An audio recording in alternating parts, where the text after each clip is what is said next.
Let's face it, a lot of people like playing video games. But for every few people that like playing video games, there's someone who wants to make them. And there are several resources out there to help those people make their own games, from Nintendo's Game Builder Garage to programs like MIT's Scratch. But what if you want to feel like an independent game developer by not only making games, but also trying to run your own successful video game company? Well, thankfully, there's a game for that too. An independent game released for Steam in 2012 called Game Dev Tycoon. In this episode of Cartridges and Consoles, we'll take a look at this game development simulator game and see how it provides a fun and unique experience in letting anyone make the video game company of their dreams. Game Dev Tycoon was the first game developed by independent studio Greenheart Games and is best described as a game developer simulation strategy game. Like other games of the same type with the name Tycoon in the title, the game has you creating and operating your own game development company. You'll start as a single, self-employed person working in your family's garage in the 1980s, and your goal is to make successful games to rise your way to the top of the video game market. When you establish your company by giving it a name and creating your character, you'll start this journey by making your first game. This involves selecting a game topic, a genre such as action, RPG, or simulation, and the system you want to release it for. You'll then go through 3 development stages to determine how much focus you will allocate towards several development categories, including the game's engine, the sound, the graphics, the story, the AI, and other such important concepts. As your game develops, 4 bubbles at the top will fill up, telling you the design level and technology level for the game, in addition to how many bugs the game has and how many research points you have. Once you're done with the 3 main development stages, you'll be allowed as much time as you want to iron out any bugs or try to gain more design and technology points before you finish development of your game. After finishing your game, you'll earn experience points for all of the development categories, which helps unlock game features you can implement into your future games. Once your game is released, you'll see 4 major companies rate it based on how well you developed it, and depending on how well they rate it, the sales of the game will be higher and you may gain fans as well. You can also perform a post-release game report to figure out what went right and wrong with your game. This includes what combinations of topic genre or genre system worked, and what you should be prioritizing in the development stages for each genre. All of the info from these game reports is then reflected in your future development sessions as hints to help you succeed. As for the research points you collect, you can use those to research new game topics and custom game engines. Once you research the latter, you can create your own game engine to help with developing future games. This engine can include any amount of game features you wish, so long as you've researched the game features you would like to include and have the cash to include them in your engine. Everything from different audio types to graphic settings to quality of life aspects comes with a cost when making a custom game engine. Thankfully, outside of making games, you can also gain small funds and research points from completing various contracts. These contracts require you to contribute a set amount of design and technology points in a limited amount of time. However, failing to reach those point values in the desired time will yield you a payment penalty, so you have to be cautious. Eventually, once you make enough money from successful games, you'll be able to expand your workplace and start hiring staff to help you with your game development. These new staff members will also give you the opportunity to make bigger games, which involves signing publishing deals to make games for bigger companies that, if successful, can gain you more money.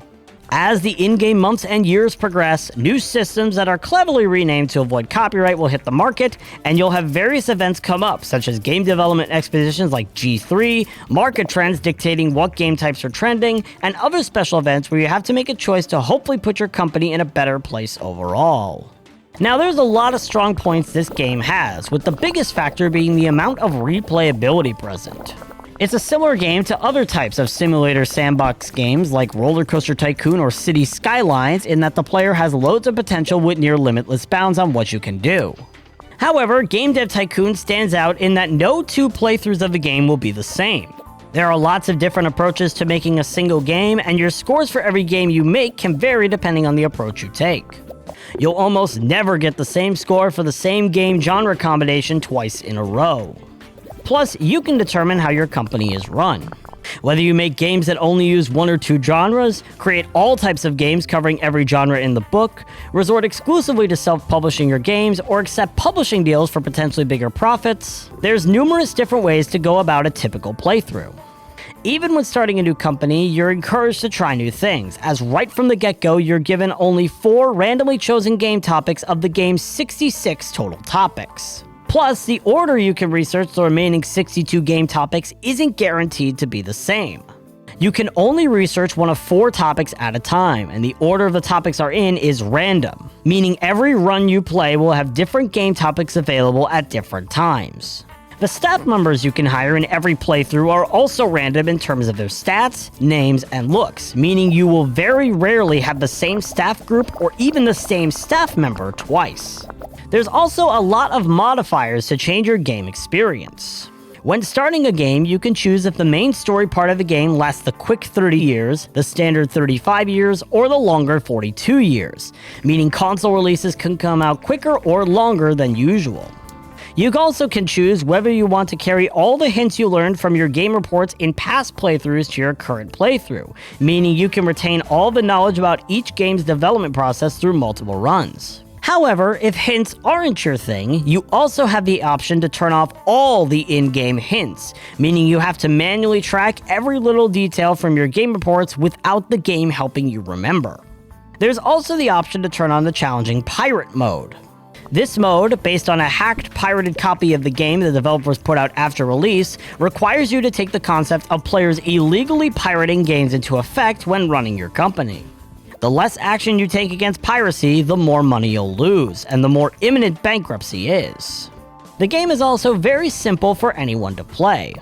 There are several tutorials guiding you through every step to create a successful company, and you won't really be caught unaware of something you run into, as there will be a tutorial there to help. These tutorials are also completely optional if you know the ropes and don't want to sit through hundreds of text boxes explaining everything.